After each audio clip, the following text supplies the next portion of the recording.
Le fondement de la violence est-il de nature sexuelle? Thèse, à l'origine de la société, au cœur de toute religion, il y a une violence fondatrice qui dérive de désirs sexuels. Antithèse, la violence existe par elle-même. Les premières sociétés humaines se sont organisées autour de cette violence.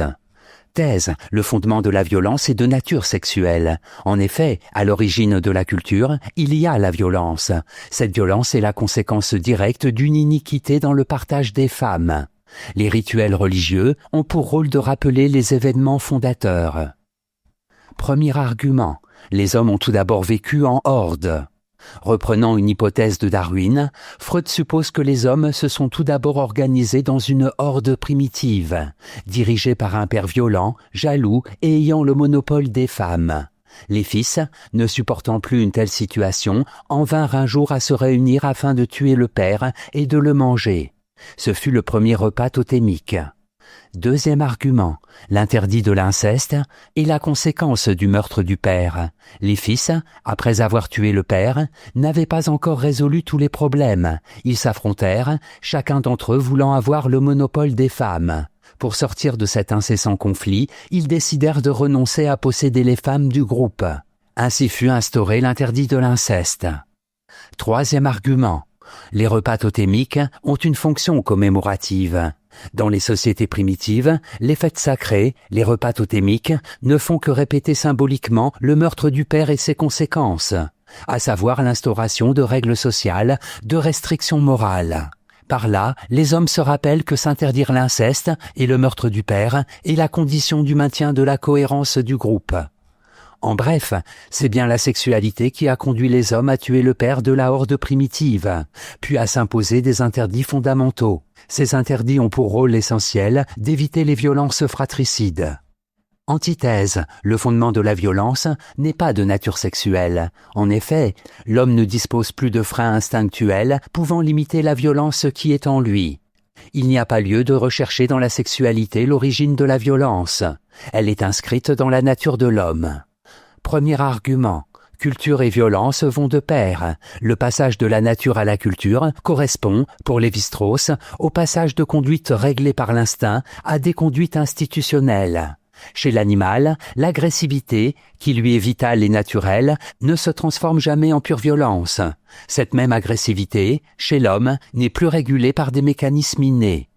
Deuxième argument, il existe une violence fondatrice. René Girard, dans La violence et le sacré, critique les thèses de Freud et rejette l'hypothèse de la horde primitive. Il voit plutôt, dans l'émergence de la violence et la résolution de la crise qu'elle implique, l'origine de toute culture. Pour lui, ce n'est pas la sexualité qui est première, mais le mécanisme de la victime émissaire. Troisième argument, les sociétés archaïques ont dû apprendre à canaliser la violence. La victime émissaire est une victime innocente, dont la spécificité est de n'éveiller aucun désir de vengeance. Lors de son sacrifice, toute la violence du groupe est canalisée sur elle. La fête rituelle, d'une part, rappelle que la communauté, jadis, a été contaminée par une violence sans fin. Elle permet, d'autre part, d'éviter le retour d'une telle contagion. En bref, la violence est une donnée première. Elle existe par elle-même et ne dérive pas de la sexualité. Elle est fondatrice de tout ordre culturel. Interdits et rituels religieux ont pour tâche de la canaliser. Synthèse. Aujourd'hui, la grande majorité des anthropologues rejettent l'hypothèse de la horde primitive.